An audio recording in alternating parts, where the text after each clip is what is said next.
Thanks for joining us tonight. This is one of the Beaufort County Democratic Party series of virtual roundtables where we are looking to amplify voices in our diverse community here in Beaufort County to help shape kind of where our concerns are as a community. Tonight, we welcome our panel of young voters to help share their hopes, concerns, and priorities. We are so thankful for them for giving their time. We know it is invaluable, and having your voices here with us is so important. So thank each of you for finding a way to take some time. My name is Emily Mayer. I am the third vice chair of the Beaufort County Democratic Party, which is a role specifically to help engage our under 40 voters. And I have had the privilege of doing that for more than a few years now. So I love seeing new faces. I love seeing some familiar faces.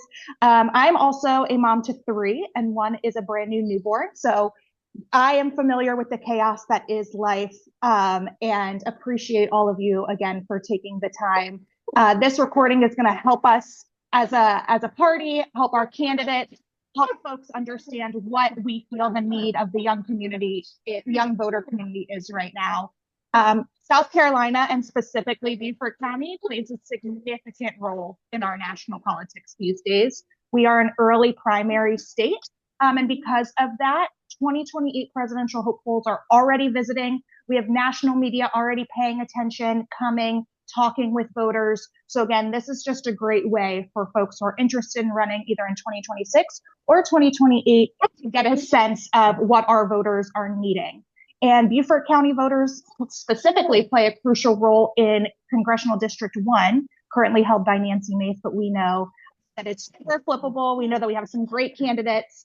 And so all of this makes Beaufort County voters very important people and very important voters. So your voices here tonight could not be more important to the conversation. So thank you again. Our moderator tonight is Adam Stricker, who, if you have not had the chance to meet, please do. He's fantastic. He and his wife have been hosting a bunch of happy hour meet and greet events around the county for our young voters to just get to know each other better, and have a safe space to kind of share what's on their mind. So thank you, Adam, for all of that. And thank you for being our moderator tonight. And I'm going to hand it over to you. Well, thank you. As she said, I'm Adam Stricker. I do organize events. We meet about once a month, kind of just meet up for dinner. And I know Lauren has been there at least one of the times. Then Matt Fulmer, he's in the listening group right now. He's shown up a couple times as well. And anybody under 40, feel free to join us in our upcoming event. I think we're going to be at Pedro's Tacos next week on Thursday. We typically meet on the last Thursday of each month. That's just kind of a background, but that's not the point of this. So let's go ahead and get started on our panelists here. The first question is going to be easy one. It's a three-parter though. It is, can you please state your name, what part of Beaufort County you're located in, and just a little about yourself. And I'm just going to call on, does anybody want to go first? Let's start there.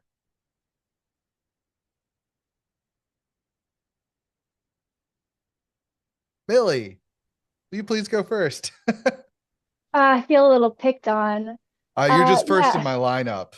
Oh no, it's scary.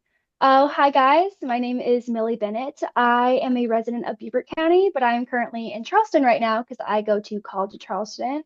And something about myself is I am involved as an activist through like literary activism that I took up in high school, and now I'm continuing my activism in high school specifically about voting rights. So I'm founding member of a voting rights organization at College of Charleston this year.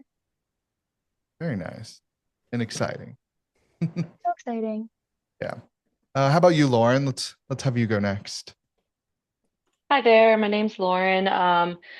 I live on Ladies Island in Beaufort, like a large chunk of us do. I'm a true native, born and raised here, and I also went to the College of Charleston. Um, one of my favorite forms of activism has got to be doing cleanups, getting outdoors. It's very important to me, um, and just having those conversations. That may be a little difficult sometimes, bringing awareness to things. But yeah, moved away for a while and moved back. I've been back a couple years, and I'm happy to see the activism growing in Beaufort. Yeah, it's great to see.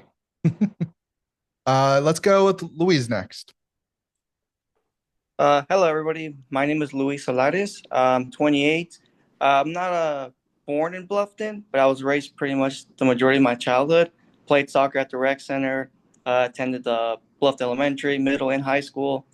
I went off to attend the University of South Carolina, Beaufort, and I did a in-system transfer to the main campus. Uh, Graduated with my degree in chemical engineering, and in my free time, I volunteer as a ESOL teacher, where I teach English to adult learners. And Nice. and aside from that, sports, I love running, swimming, biking, and I play soccer whenever I can. So Very cool. You'll have to teach me Spanish at some point. I teach English, not Spanish, but we can Oh, make it my work. bad. Okay, let's go. Bella, how about you next? Hi everyone, my name is Bella Miller, and I was born and raised in Bluffton. I come from a really big Gulf family, and currently I attend Howard University, so I do live in Washington, D.C. Also, yeah, if you hear a lot of alarms and stuff, I'm sorry about that. But so I'm a sociology major and an African American studies minor here at Howard. And a lot of the way I grew up in Bluffton shaped my decision to attend Howard and a lot of the extracurriculars that I'm involved in. So, mainly outside of the classroom, I'm involved in youth justice advocates here at Howard. I've been on the executive board for that for a couple years now, and we mentor incarcerated youth in Northeast DC. So, that's been a transformative experience for me. Additionally, I'm in the College of Arts and Sciences fellowship ambassador program. So that's been really impactful for me as well. I was able to travel to Guadeloupe and assist with partnering with a university over there, which was something I had would never be exposed to typically. I didn't really know what I was doing, but it was a great experience. Definitely strengthened my bond with a lot of other students and helped with a lot of leadership skills that I definitely needed, especially while being at Howard. So I'm excited to be here and talk with everyone today. Thank you. Very nice. Then Laurel? Hi everyone, I'm Laurel Hinderleiter. I'm a senior at Beaufort High School, and which is in Ladies Island. I am the co-founder and advocacy lead of our school's chapter of Students Demand Action, which is a gun violence prevention club, and it's actually one of the only two in South Carolina. So, yeah. And let's wrap it up with Nick. Hi, my name is Nick Strickland. I'm sorry I got this goofy little gamer mic with a little light at the end of it. I'm traveling for work right now, so it's the most portable thing I had. I moved to Beaufort about a year and 9 months ago for my new job. I spent most of my time or most of my life in South Carolina. I bounced back and forth between Charleston and Greenville in my latter years and ended up in Beaufort, like I said, for my job. Um, I had always been, you know, kind of knowledgeable about politics. I was really interested in following the culture war back when it happened before I learned that it was a huge mistake. And I recently, during the 2024 election, got involved with the NOBD, North of the Broad Democrat Club. And that's how I believe I met Adam there at one of the meetings. Yep. And yeah, and since then I've tried to participate more and more with local politics, local protest, and sought to become more knowledgeable. I'm not a college graduate. I am just a simple independent who finds myself working a lot and traveling across the country, which is nice, but Yes. kind of stressful. Yeah. Definitely. Well, it's great to meet you all. I know, like Nick says, I had met him before and I've met Lauren. So it's great to meet the rest of you though. We're going to go ahead and move to our first like real question, and it's a two-parter. So if you forget what I say, just ask and I'll repeat it. So what do you believe are the most important concerns for younger voters in Beaufort County? Second part is, and what is the most important issue for you personally? Anybody want to jump in right away?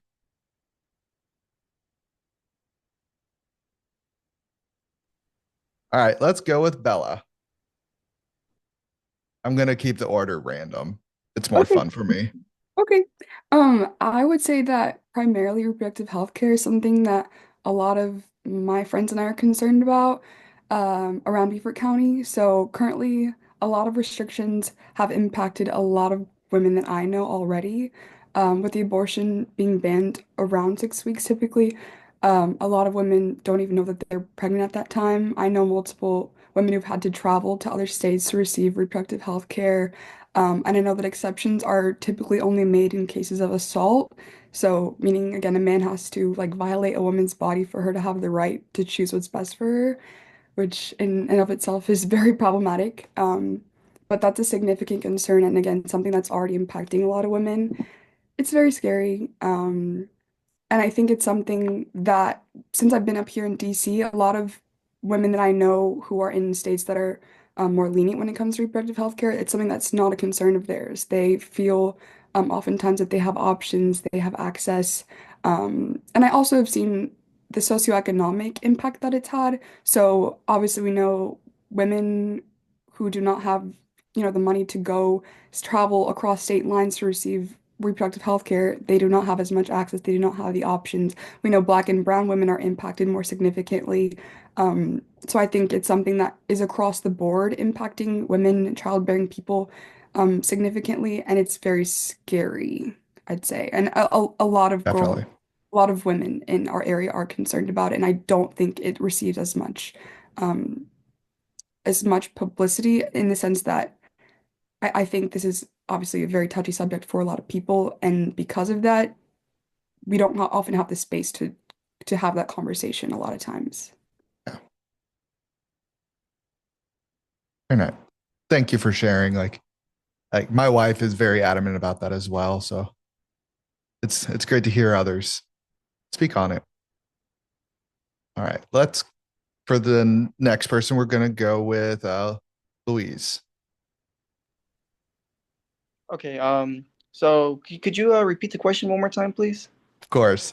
What do you believe are the most important concerns for younger voters in Beaufort County, and what is the most important issue for you personally?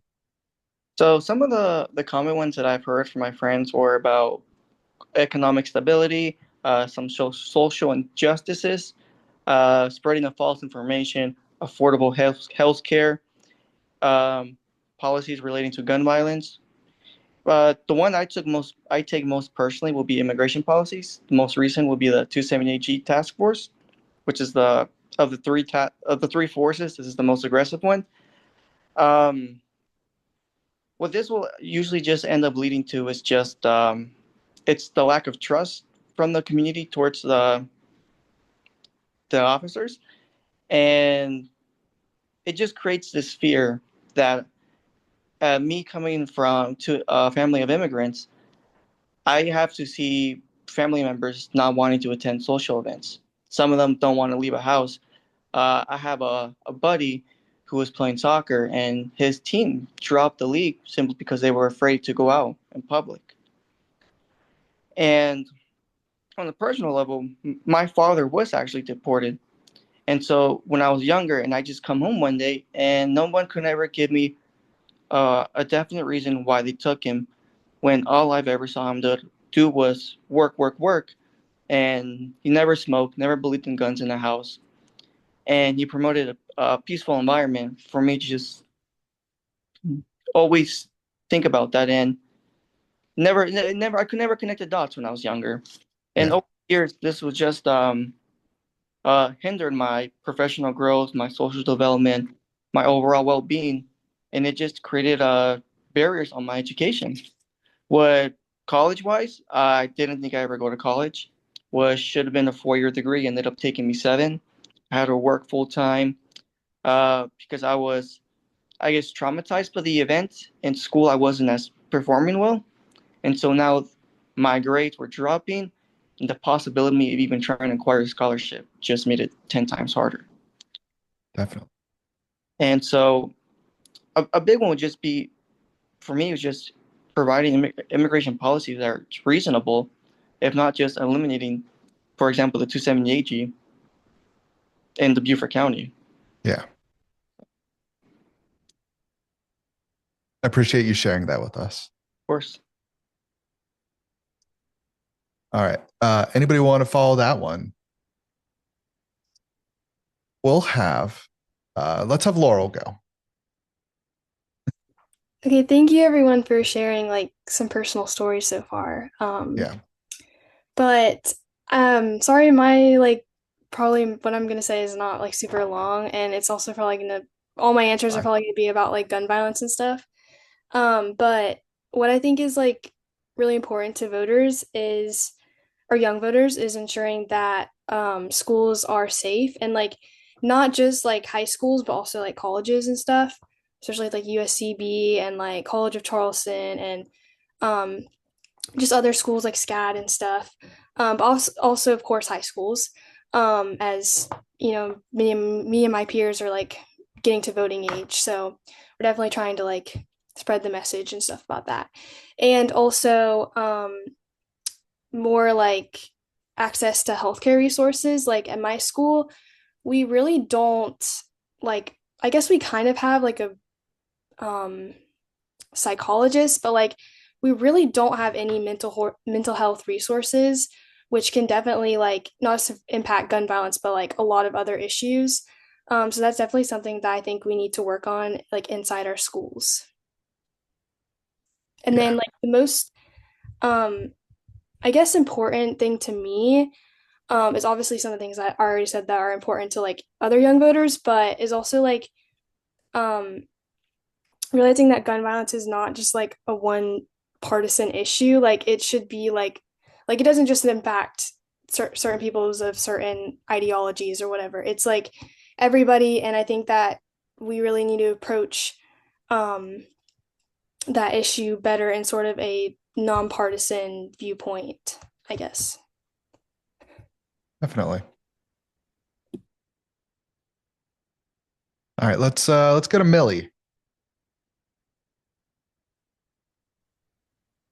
Hey, I think from because I'm in a college voting rights organization, I think most of what I hear from the people around me is about voting itself, about people feeling like their vote doesn't matter, especially in a place like South Carolina. So I think it's always important to get that message out that every vote matters, even in a place that feels like it's like very redlocked and you can't change anything.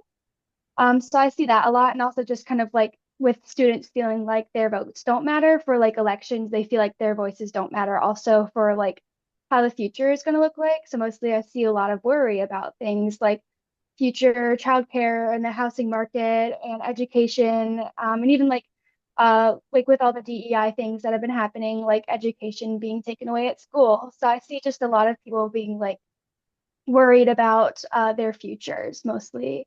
And then personally, I care about a lot of things, but I got into activism through literary activism. So part of my focus right now is Beaufort High School, where Laurel is, has a Dalo chapter that I used to be president of. So I try to make my way in between Charleston and Beaufort County as much as possible to help out with the banning of books that is still happening in South Carolina. So especially specifically the one that was passed, I think like a year ago now, House Bill 43-170, that now makes it so South Carolina is leading the nation in statewide book bans. So that's definitely a personal passion. Thank you for sharing. Let's go to Nick next.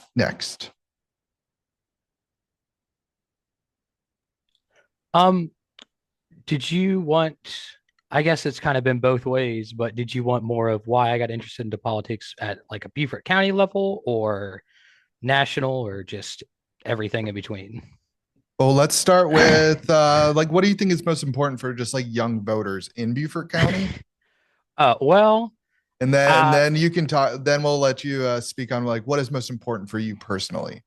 um, this is a point I hope to go on with later on, but Yeah. I think that a lot of young voters in Beaufort County, they don't, I mean, I hate to be the one to say this, but I think especially the ones that are leftist don't really care to vote. And they have issues, a lot of it being housing, affordability, healthcare.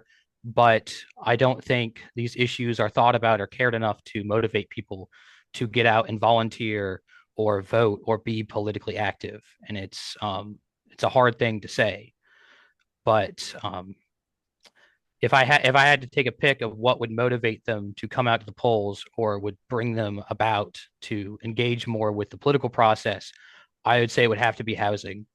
It is, and please correct me if I'm wrong here, but it is the hardest thing to struggle with at the moment if you are someone who is outside the middle class. Even if you are in the middle class, there are certain areas, Charleston being one of them, where it is a struggle to live, to not have to commute 55 minutes to an hour into work, be stuck in traffic, clogging up roads.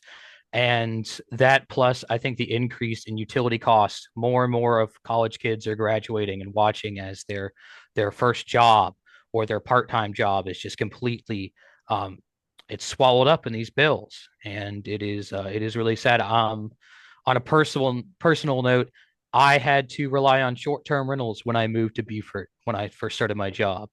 Let's be upfront, I made about $20 an hour, and finding a place to live, even finding a place with roommates, it was nearly impossible. All the websites that are used to find roommates, they were booked up, many posts unresponded to, all these people looking for roommates and never, or looking for someone to room with and never someone who has a room looking to rent it out. It was a huge struggle. And I mean, I was so fortunate I could bum it with my friend's parents for about 2 months until I was able to move into like a half beaten down trailer in St. Helena. Love the place, but the house wasn't too nice. And it wasn't until about like April that I was able to get into a long-term lease. And even then it just is almost impossible to save. And there are just not a lot of options out there right now as well. Um, when it comes to I guess national politics or politics as a whole, I I was really brought to show up to the NOBD club because of the US's foreign entanglements and their involvements abroad. And what I saw was a huge waste of money and a huge cost of lives. And that really, a lot of criticism I had with Biden because of that drove me to come to the meetings and kind of see how everybody else was feeling about Ukraine, about Israel, about even Venezuela, which I'm surprised is not really talked about all that much. But I mean, I'm sure it will be soon given the recent news. And yeah, I mean, it was as simple as that. Um, and yeah, I mean, that's about it. Appreciate you sharing. Then Lauren, wrap us up with this set of questions. All right. So, I mean, I and many of my friends here agree with everything that has already been said on issues that are important to us, the reproductive health, mental health, gun safety and reform, like um, not, deporting people for no reason or at all, the violence abroad, the voting rights issues, all of these things. And then adding to that, I think um, we worry a lot about the future, like Millie was saying, specifically with like climate change and cost of living and how they're interconnected as well.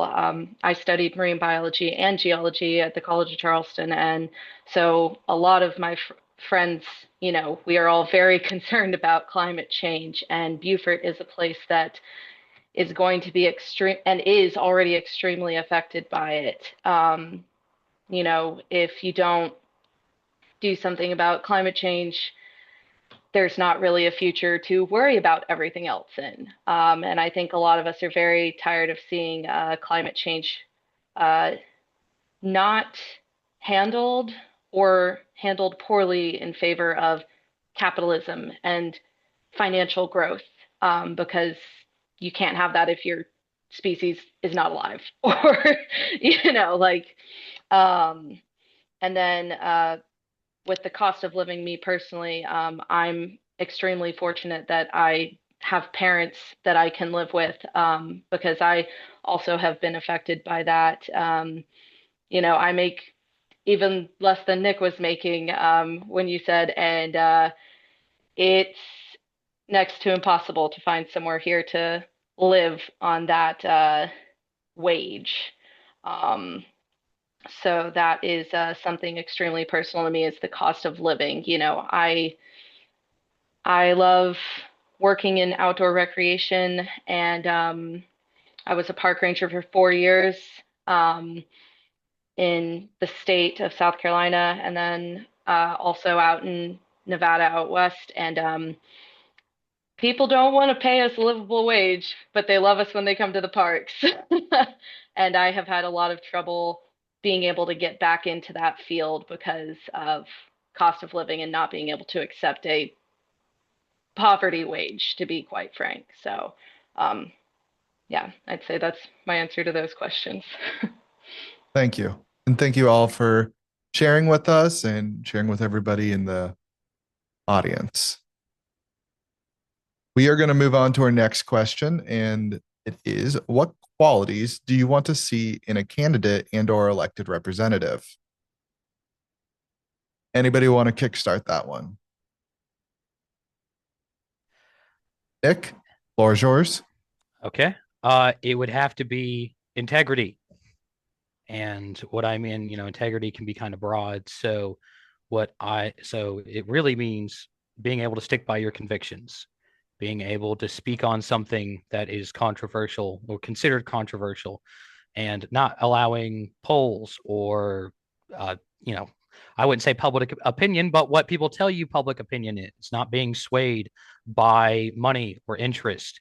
It has to be someone who, and I don't mean this religiously, but someone who is righteous for a cause, someone that I can trust on to act in that, in their interest, in the interest of bringing about good to the country and to their citizens, someone who's connected to the local community. I mean, it can go on and on and on, but um, and I know everybody has heard his name, but the first candidate who comes to mind is Zoran Mondami up in New York, who won because of his convictions, who won because of how he did not sway from his position on Israel, even though he was called on it. And he won New York. And he won a huge percentage of the Jewish population. So it just has to be somebody who is not scared and who isn't fearful. And so very few amount of Democrats out there who I think that applies to, which is sad to say. All right. I have nothing really else to say on that. Thank you, Nick. Millie, how about you? I think in like a state like South Carolina, if we're talking about like South Carolina politicians specifically, I think I would like to see more politicians that are not blindsided by their party affiliation. I think too often in South Carolina, Republican politicians specifically, because they control the state, think about their constituents just as the Republicans that voted for them and not the Democrats or independents that are also in the state and in their counties. So I'd really want to see politicians that aren't blindsided by a party because things like that lead to the increased political polarization we're seeing. I'd really appreciate politicians who were like, I guess like they used to be able to do. I don't know, I've never seen it, who can reach across the aisle and actually create a better future for everyone. So that's what I would kind of like to see from all of the politicians in South Carolina, but specifically the Republicans, because they have all the power. So they need to instigate this. About you, Louise? For me, it would be someone who actively listens to understand and not just to respond. Somebody who's willing to rebuild the trust that has been withering away in the Beaufort County.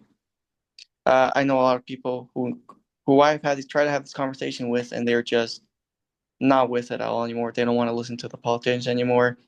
They constantly focus on the negatives, how they never help, and etc. and so forth. And you can just see it in all the problems in the overall economy right now. So that's something that I would like to see, just someone who can actually listen to the people. Definitely. Lauren, let's go with you next. So I think something that any politician surprisingly needs to have is empathy. and the ability to listen to their constituents, whether they agree or not. They are public servants. They are not here to push their own personal values. They're not here to line their pockets. They're not here to make deals with corporations and billionaires. They're supposed to be serving their constituents. And I mean that on both sides of the aisle. And I think that they need to have that empathy. They need to have that. They do still need passion, emotional intelligence. And I'd love to have politicians representing us that have humility as well. They can admit when they're wrong and fix it, fix the mistake, know when they need to maybe do some research or defer to an expert on a subject that they're not an expert on themselves. And yeah, because the communication too, we need to not have this communication breakdown. We're represented federally by Nancy Mace, Lindsey Graham, and Tim Scott, and I personally do not agree with most of what any of them say. However, when they took this August recess to try and where they're supposed to have these town halls, right? Nancy Mace did not even have a real town hall in her own district. And I signed up for those emails because even though I don't agree with her, she represents me.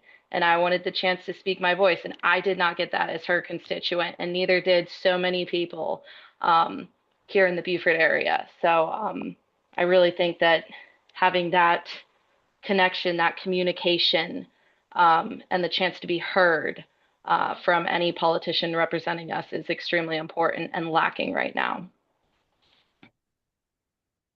Thank you. Bella, go with you next. Yeah, I'd say for me, some qualities that I think of that I look for in a candidate are authenticity and accountability. So I would love to see leaders who don't just show up during election seasons, but who actually show up for the people that they're representing, for the community, and who listen and follow through on what they claim. I think accessibility matters.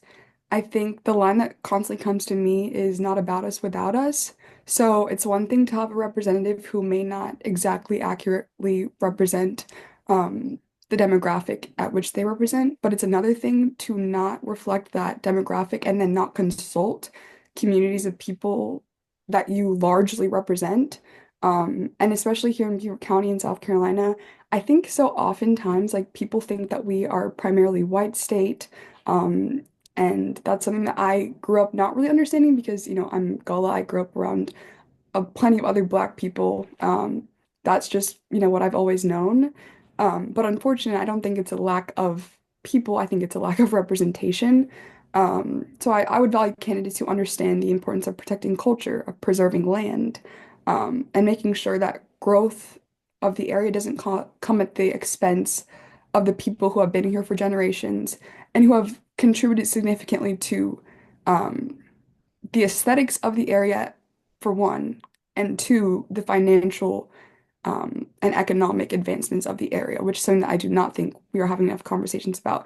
We have conversations about the Gulf and the restaurants, and a lot of politicians claim that they are bringing jobs into the area, but you are not talking about the homes that you are destroying in the process. A lot of Black people who are the ones being affected by the growth, we're not speaking about that. So that's something I really would need to see in future candidates. Yeah, definitely. Then let's wrap this one up with Laurel. So I completely agree with what everyone said, and I'll probably just end up repeating. But I would say like the courage to take action. I feel like there's like a lot of separation between like constituents and like their representative. And I feel like that has to do with like people just or the representative just wanting to stay in office and not actually like upholding what they said they would do.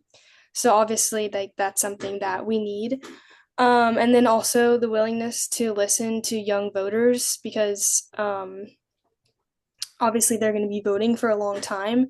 So gaining trust of them and I guess just respecting them and what they believe in and just making sure that their voices are heard. And then also like representatives that don't really argue with the other side. I feel like that a lot of times with a lot of issues when you're trying to find common ground and actually get things passed, that can just push those people that disagree with you just because you're a party even farther away. So I feel like trying to find common ground is really important. Yeah. Thank you all for sharing on that question. Any other like thoughts that you came up in your head while someone else was speaking before we move on to the next question? Yeah, I was gonna ask Yeah, if it's okay. Something that of I course. wish I mentioned before that I would really want to bring up is education. I think when, being here at Howard, I think of like the schools in the area and like how different it is from where we live. It's been very eye-opening, and I think so much of um, the political and social climate of an area is reflective in the schools and in the students. I know I grew up having experience of private school, homeschool, and then for high school being in public schools, and all of these schools had different issues with them. But I would say that being in public schools, I never had a black teacher for the entirety of, I never had a black teacher for the entirety of my entire educational experience. Um, and being one of like the few, maybe like one or two black students in most of my classes was already a difficult experience, but then also not having people to look up to was, additionally difficult. So I think that, to bring it around to the question as well, I'd like to see a representative who acknowledges like educational experiences for students of color, and also acknowledges the issues that we have within schools, because oftentimes I think that I remember a really big article came out a few years ago about the racial achievement gap within schools in the area, and particularly in Beaver County. And I heard a lot of people saying, oh, well, black students are underachieving, and like we can see it in test scores, we see it in classes, we see it in, a myriad of ways, but we're not talking about the lack of representation with the teachers, with administration. Um, we're not talking about the lack of preparation for college. We're not talking about, I know when I applied to college, applying to an HBCU was somewhat unheard of, and like it was just not discussed in my school. I wish that I had the access to that. And also not even half of the people I interact with in Beaver County, to be honest, are unwilling to even acknowledge that racism still exists, and let alone understand the impact that it has on students and on their achievement in schools. So sorry to ramble, but that's just something Oh, that I see. ramble on. All right. Any other last minute thoughts on this question? I actually had a question for Lauren. Given your experience with the national park system, can you give out like a shout out or an acknowledgement to any South Carolina politician that you think has been beneficial or helpful to local and state parks? Um, I nothing comes to mind. Honestly, I There was you not. go. It's an open field, Yeah, people. Come on. I was never. I was never with the national parks. I especially do not want to get back into the national parks right now. But I was in the state parks. And park rangers. A few of us were required to go to. I think. Oh, I didn't end up being one of those people, but I think some of us were required to go to like a govern gubernatorial, that's the word, right? Swearing Sounds right. in. Right, right. So no, I nothing comes right to mind. I also was not as politically involved then as I am now. Not that I'm like a political expert or anything by any means, but way less politically involved back then than I am now. So probably there could be someone that I just didn't know about, but nothing comes to mind even thinking about it now. And I did also want to add, if you don't mind, if that By all satisfies your means. need to answer the question, Nick. Yeah, go right ahead. Okay. With the looking for qualities we're looking for in a candidate or elected representative, with Bella bringing up education, I think, God, someone who's educated, someone who's educated and has some qualifications would also be very nice. Not that none of them are educated, but there are so many that I think most of us in this call could do so much better and have way more qualifications than. So just some basic education and qualifications would be nice. All right, let's get to this next question. All right, so we're looking a little bit more optimistically. We're looking towards the future. What is your greatest hope for the future of Beaufort County? Anybody want to jump in? Ooh, I can start. Perfect. Let's hear it. Yeah, so something that I do hope from the Beaufort County is if I can look at my neighbors the same way I used to look at them when I was 10, 11 years old, more innocent, docile. Um, I definitely had racial slurs said to me before in the Beaufort County. And it's just an embarrassing thing. The one that probably stood out the most was go back home, and Beaufort County is my home. Yeah. And so it's just the racial profiling and going back to it's just all the immigration related stuff, just the blind racism. They don't even hide it anymore. And so they want me to go back home, and this is home. I'm not going anywhere. So I would like to see that. Just never have I ever instigated or started something or shouted something out to them. Always stood within my rights, and it's just not fair, you know? I do. Yes. That's all I have to say about that. Okay. Anybody else want to hop in next? This is a tough question, Adam. Yeah. I mean, with the amount of retirees that are moving in from Mount Pleasant and Charleston and Savannah, it kind of makes it difficult as a young person to hope to see a greater population of young people or see more young people involved in government and the local community, given just again how it seems to be the town seems to have a greater focus on retirees. But I have only been in Beaufort for about a year and 9 months.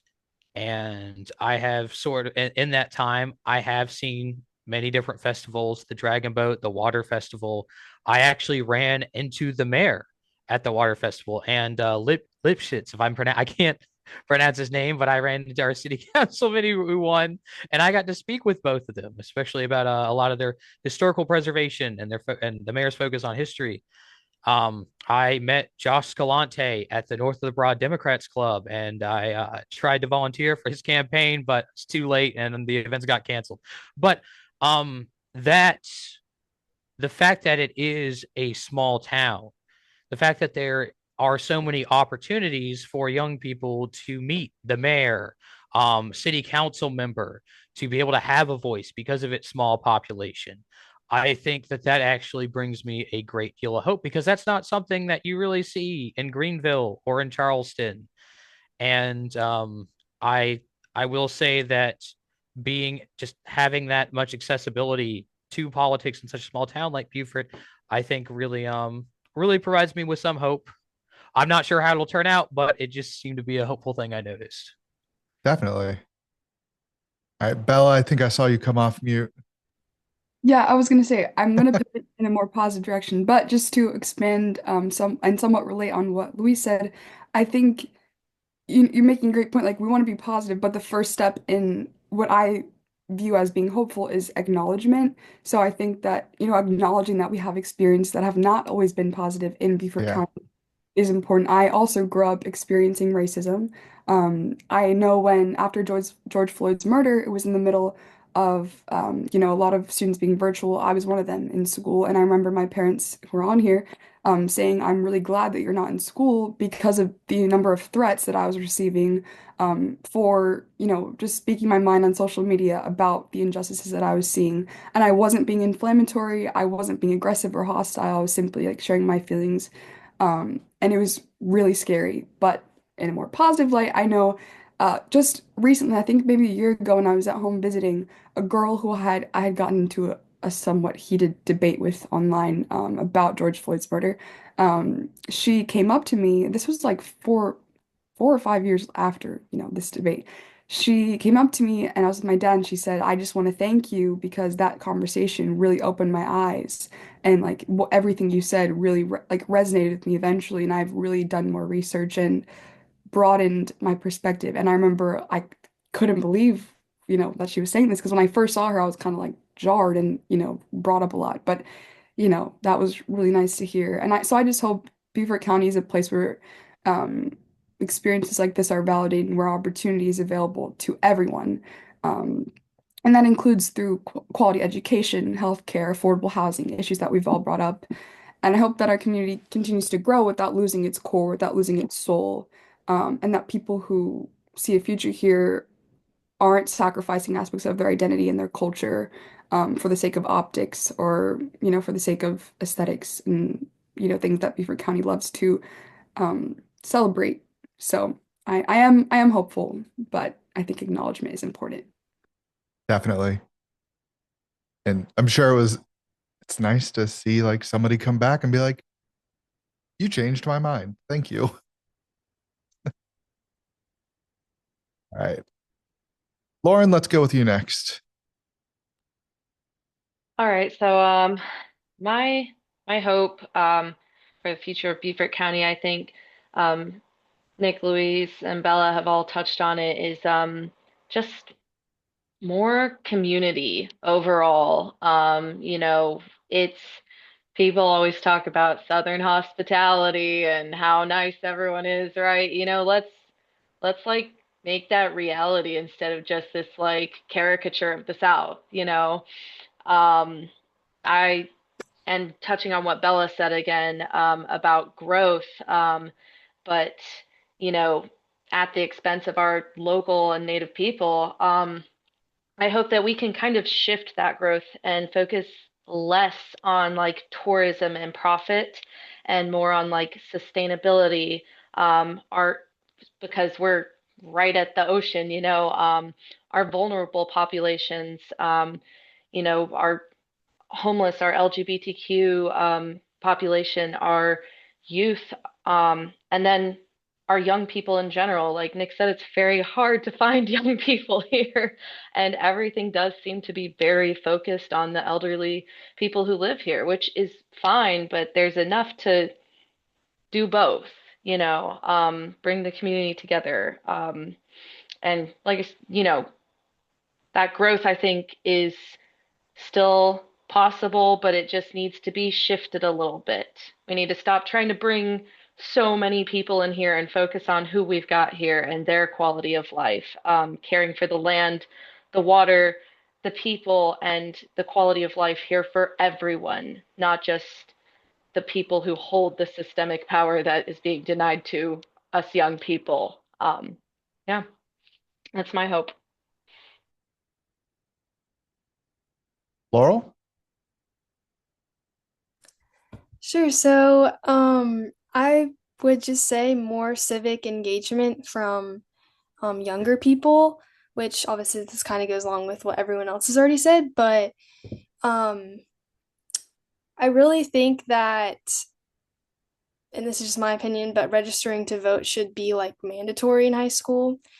Um, so something that hopefully me and my club will get to do this year is do like a voter registration drive and like try and get as many people um, up to date on issues, up to date on voting and all that. And also, another thing that we like to do is like put posters around the school, and we sometimes collaborate with other clubs just about information, like um, just stuff like maybe even like domestic violence or um, like um, like sustainability and those sort of issues. Just putting those around school because not everyone will see them, but if they do see them, they might pay attention and look into certain issues. And then also going back to like having people or those in authority who can like who actually listen and um, have a plan of action to address gun violence and not just like kick the can down the road. Um, and also um, more information spread about like gun safety and um, yeah, just gun safety, I guess. That's all. Yep. Then Millie, you want to bring us home on this one? I gotta finish everything You off, got to finish it everything off. off. But There's so many hopes I have for Beaufort County. It's hard to narrow it down to even just like two. Um, but I guess some people have already talked about this, but I'm going to talk about like housing and development. We're seeing a lot of development in Beaufort County, and even like where I live in Burton in Beaufort. There's two new apartment complexes and a new neighborhood that have just gone up in the past like 2 years, and they're not affordable housing. So we're making all these houses, and we're destroying all these forests and running the deer out of town, I guess, and just still the people who are born here and aren't just people moving down here, just don't have, no offense to anybody who moved down here, but like the people who live in Beaufort County can't find any place to live. And I know it's hard with job market too. So I just really want to see Beaufort County where, it's not hard to live. It's just a place that you live. Definitely. And those apartment complexes are just popping up everywhere now. And they're disgusting. They look terrible. They don't even look cute. The worst. All right, Kathleen, how are we doing on time? I know that looks like we're 8 till 8. This has been great, y'all. I feel good about the time if we want to just wrap it up. If anybody has anything that they'd like to circle back to, um, and Yeah. we can just wrap it up. All right, Nick, you got something? I had a question for all the panelists here. I mean, this is not a humble brag. Please don't take it this way. We cared enough to show up tonight and to discuss and participate in politics, not just tonight, but locally, state, nationally. And I was wondering, because we all have friends who don't care or who vote but only vote nationally or only pay attention to national politics or and because of good reason have become nihilistic and stay home or just don't get off the couch and hate both parties. And I posed this question to the panelists here. um what do you see as a litmus test for emerging politicians, both in the local elections, state elections, and national elections? I mean, I have my issue, of course. I've said it many times yeah, Adam knows what I'm talking about. I mentioned it many times. It's all about foreign entanglements, and so I know a lot of my friends feel the same way too, but I'm wondering if it was gun violence or immigration would be a big one. But is there anything you see that a mistake a Democrat could make or a policy that they would vote against that would make you not want to vote for them moving forward? Please be critical. Now's the time.